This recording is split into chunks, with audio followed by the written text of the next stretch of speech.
At its peak, ISIS held large swaths of Iraq and Syria, an expanse about the size of Portugal. Its territory has now shrunk to a tiny pocket in Syria's eastern Deir Ezzor province, with militants holed up in the village of Baghouz Al-Fawqani, near the Iraqi border. After pausing more than a week to allow tens of thousands of civilians to flee the town, the SDF on Saturday renewed its push to wrest the last 4 square kilometers (1.5 square miles) from the militants. The SDF has launched its final battle to eliminate the terrorist ISIS organization in al-Baghouz village, the last ISIS stronghold, the SDF said in a statement. At sunrise on Sunday, U.S.-led coalition airstrikes pummeled the western part of Baghouz Al-Fawqani, sending dark columns of smoke into the sky. SDF commanders have told CNN that its fighters are being met by fierce resistance from ISIS militants, who are retaliating with heat-seeking missiles. 2 SDF fighters were killed and others injured after one SDF vehicle was hit. The militants have burrowed beneath the town, building a network of tunnels that allow them to shift from house to house undetected. The strategy, which the group deployed in Mosul and elsewhere, is presenting a real challenge, SDF commanders said.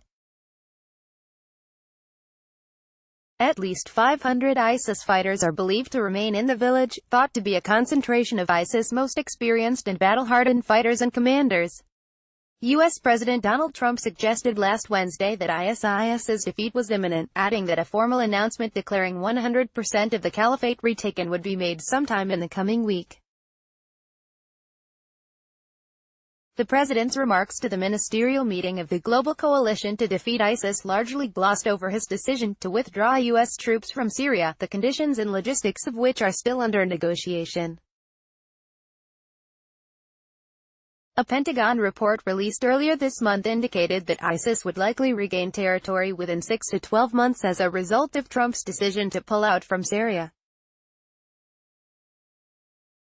A U.S. official told CNN that resurgence could happen even sooner without the U.S. counterterrorism presence.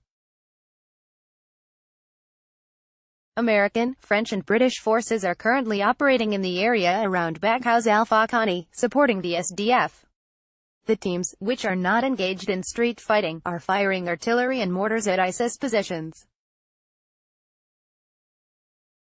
Before the assault began at sunset on Saturday, civilians could be seen fleeing the town. CNN spoke to one person who said many people were trapped, but numbers were impossible to come by. SDF officials say some 1,500 civilians could still be inside.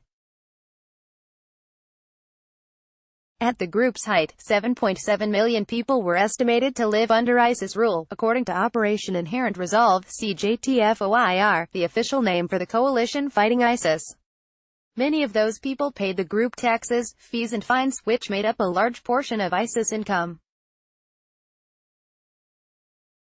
In the years since, the group's annual revenue has more than halved, from up to $1.9 billion in 2014 to a maximum of $870 million in 2016, according to a recent report by the International Centre for the Study of Radicalisation and Political Violence (ICSR) at King's College London. Despite the loss of territory and funds, a UN monitoring committee estimated in July 2018 that ISIS membership in Iraq and Syria was still between 20,000 and 30,000. Altogether, at least 41,490 international citizens have traveled to Syria and Iraq to join ISIS, per ICSR. And foreign fighters continue to arrive, undeterred. CJTFOIR estimates around 50 arrivals per month.